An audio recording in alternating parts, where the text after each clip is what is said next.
اکثریت جو ہے وہ بنات کی قائل ہے، بنت کی قائل نہیں ہے۔ اب رہی یہ بات کہ سرکار دو عالم صلی اللہ علیہ وسلم کا رجحان مبارکہ جو ہے وہ بی بی پاک صاحبہ کی طرف کیوں تھا؟ اس کی وجہ یہ ہے کہ سیدہ خدیجہ الکبریٰ میری اور آپ کی ماں، مومنین کی ماں، جب آپ کا وصال مبارکہ ہوا تو اس وقت سیدہ پاک کی عمر اتنی زیادہ نہیں تھی، اور انہوں نے سرکار دو عالم صلی اللہ تعالیٰ علیہ وسلم کی گود مبارک میں اور علم نشرح کے سینے میں زیادہ وقت گزارا۔ اور پھر دیگر جو آپ کی شہزادیاں تھیں وہ اپنے گھر بھی آباد کر چکی تھیں، چونکہ ان کا گھر جو آباد ہوا ہے وہ مدینہ المنورہ میں جا کے آباد ہوا ہے، تو انہوں نے زیادہ وقت پایا۔ اور پھر یہ قانون قدرت بھی ہے کہ آپ کی تینوں شہزادیاں ان سے پہلے دنیا سے چلی گئیں، تو اسلام کے معاملے میں اور پھر آپ کی نسل پاک کے معاملے میں سلسلہ نسب بھی یہیں سے چلا۔ سرکار دو عالم صلی اللہ علیہ وسلم نے ان کے لیے یہ بھی فرمایا کہ فاطمہ میری جان کا ٹکڑا ہے، اور جیسے کہ مجھ سے پہلے کہا گیا، روایت بیان کی گئی کہ جب وہ آتی تھیں، تشریف لاتی تھیں، تو سرکار دو عالم صلی اللہ تعالیٰ علیہ وسلم بوسہ دیتے تھے، اور پھر سرکار دو عالم صلی اللہ علیہ وسلم جہاں تشریف فرما ہوتے تھے، جہاں قرآن اترتا تھا، بی بی پاک صاحبہ کو اپنی نشست پر بٹھا۔ کہا کہ بنات سے اگر میں نے ایک لفظ بیٹی مراد لیا ہے تو میں نے یہ کہا کہ بیٹی ہمارے نزدیک ایک ثابت ہے، باقی یہ نہیں کہا کہ میں نے روحانی میں کہا اعزازی طور پر۔ اعزازی طور پر یہ ہوتا ہے کہ جس کو ہم منہ بولی بیٹی کہتے ہیں، جناب خدیجہ سلام اللہ علیہ کی بھانجیاں تھیں ہمارے عقیدے کے مطابق۔ تاریخ میں جناب خدیجہ کی بھانجیاں تھیں جن کو جناب خدیجہ نے اپنے گھر میں رکھا ہوا تھا، ان کو پالا ہوا تھا۔ جب ان کا عقد مبارک ہوا رسالت میں آپ کے ساتھ، چونکہ وہ بچیاں جناب خدیجہ کو بھی ماں کہتی تھی، تو اللہ کے رسول نے بھی ان کو باپ بن کے پالا، اور یہی وجہ ہے کہ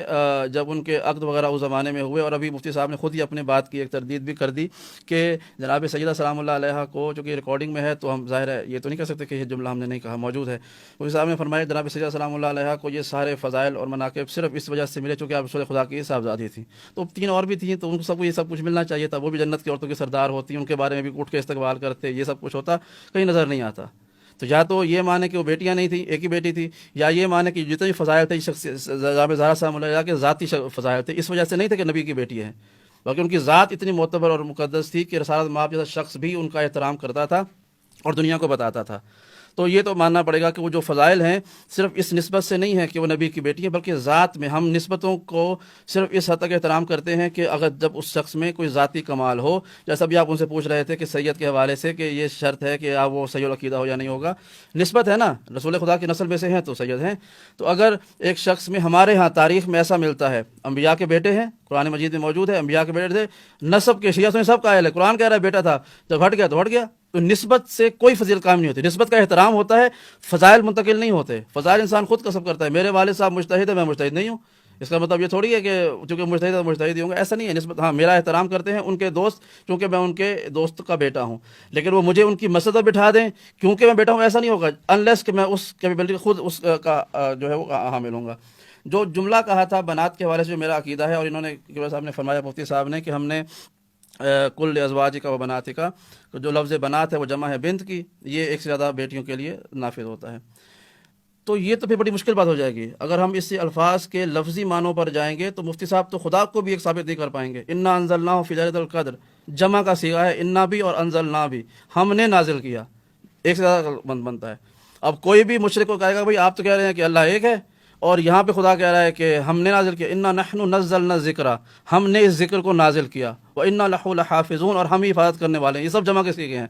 اچھا، پھر ان تمام خداوند کریم کی ذات کو ایک طرف رکھتے ہوئے، چونکہ وہ بڑی احتیاط کی بات ہے، قرآن مجید کی ایک معروف آیت ہے کہ جو ایک بہت بڑا واقعہ ہے، فمن حاجک فیہ من بعد ما جاءک من العلم فقل تعالوا ندعو ابناءنا وابناءکم ونساءنا ونساءکم وانفسنا وانفسکم، تم اپنی عورتوں کو لے کے آؤ۔ نساء جمع ہے،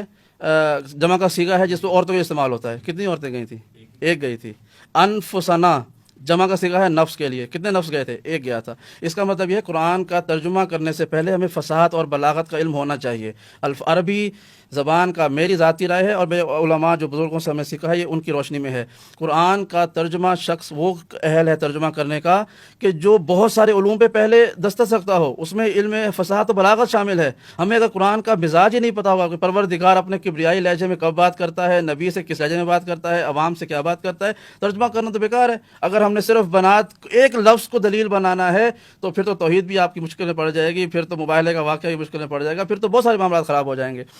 اس لیے لفظوں کی بحث نہیں ہے، بحث یہ ہے کہ تاریخ کیا بیان کرتی ہے۔